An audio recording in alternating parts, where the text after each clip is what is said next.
Ladies and gentlemen, that was a new live stream that happened about 4 hours ago at the time we recording this video, which means you know what we gotta do. We gotta check it out, see what's happening. Whoops, that's the wrong thing. Apparently it's for a new unit, which I think is for a new saga more than likely, since before Denadan came out in JP, we got a new story chapter, which was 34, I think? And that was for Zephyr. But we're gonna see what this new unit is once we skip past this a little bit. Let's get over here to the trailer. All right, let's see.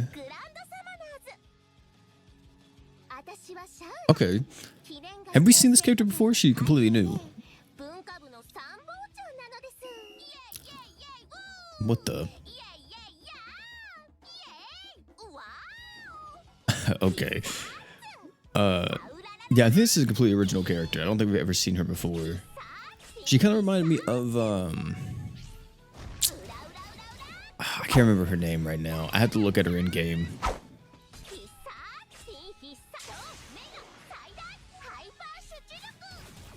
I think I saw HP. Is that healing? Oh, that is healing.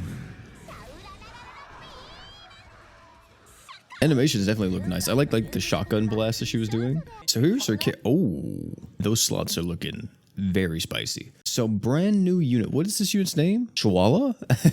That seems crazy. I mean, for her name in kanji right here, that doesn't seem like her name, bro. I don't think you pronounce that as Shaula. I think you pronounce it as Shaula. But she's an earth spirit. Okay. I mean, of course, Minosaur's high characters, they're always spirits. The slots, I love how this is looking with the support, magic support. Love whenever any kind of unit has this. And judging by this, I would assume that she is going to be a support unit. We get accuracy increases on the skill. When using next true art, heal allies poison, burn, and blind. When using next super art, heal allies HP by 100%. Okay, so yeah, you just want to use this before you use pretty much anything else in your kit. This is going to be kind of annoying in fights where you are constantly getting afflicted by these three things. Also notice that it does not cure paralyze or freezing. Like, those are two things that stop your units in place, and she does not do either of those. True art, we heal all allies HP by 5% and arc gauge by 6 per second. She's a type B archer. We have to look at like the Ascendant Earth team, but I think definitely she could fit on that because she's an Earth unit, right? Yeah, she is. The super art increases all allies damage by 200% and non-Earth allies damage by an additional 100%.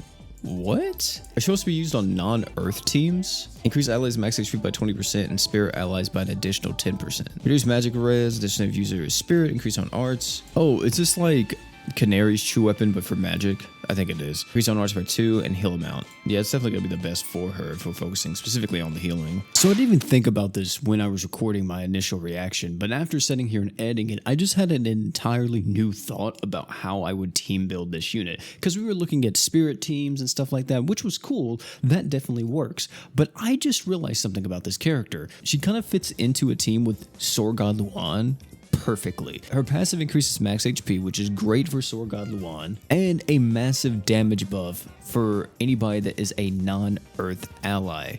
The only thing that sucks is that Sword God Luan is of course a god and not a spirit, so he doesn't get even more HP off of that. But this could be an avenue to explore, just buffing up Sword God Luan's HP as much as possible to deal insane amounts of arts damage. Because if you look at the spirit lineup, like I mentioned just a second ago, it's looking okay, but I think we're still missing a few units to make this team insanely good. Because some of you may instantly see beta and be like, oh, use a beta. Well, the problem is you don't really want to use a character like this with a damage mitigation tank, since the barrier is going to be negating most of the damage and the healing is just kind of going to be obsolete. So I'm thinking instead of running her with beta, you probably run her with Natasha, because Natasha gives you just straight DR and you don't have to worry about barrier, and she's going to handle, you know, keeping the team alive because of all the healing. So if you run Natasha plus her, that's 2 spirits. The other spirit that you may run here is Firin, just because she has art gauge, she loves having more HP, and the more HP you have is really good with Firin.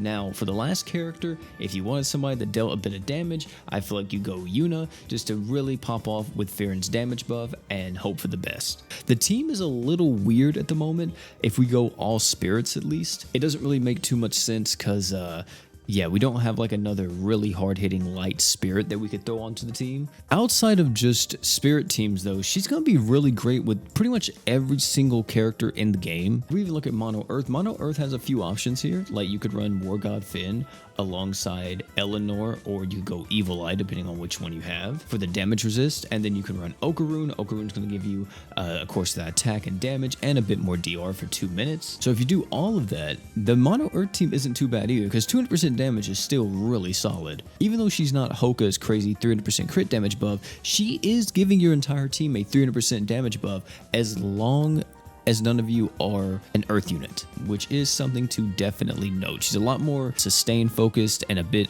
more defensive, I would say, than someone like Hoka, but she is going to be a very relevant support unit. So you guys let me know what you think about her down below in the comment section. Is there any team that you're already brainstorming and coming up with that you could possibly squeeze her into? Also, I want to mention this too because I more than likely won't be able to get to it today. Summer Mirror is coming out tomorrow in Global. If you are brand new, I would not summon on this banner. She is a unit that revolves around being on mono water. If you're more of a vet, you can definitely go for her, especially if you love mono water. But if you already have like the best mono water team, you more than likely don't need her because she's kind of just another unit to have. She's fun, she's cool. Her DR stacks with I think everybody's DR on mono water, so that's very nice as well if you kind of want to experiment with that. But she's definitely not needed. If you already have the meta mono water team, you don't need Summer Mirror. She's a good unit though, definitely a good unit. But that's gonna be it for this video, fam. Thank you all so much for hanging out. If you enjoyed this video, check out my other live stream reaction that we did on the channel. It's popping up right now, and if you're interested in that, click on it. I'll meet you over there. Oh, and one more thing before you leave, don't forget to drink water.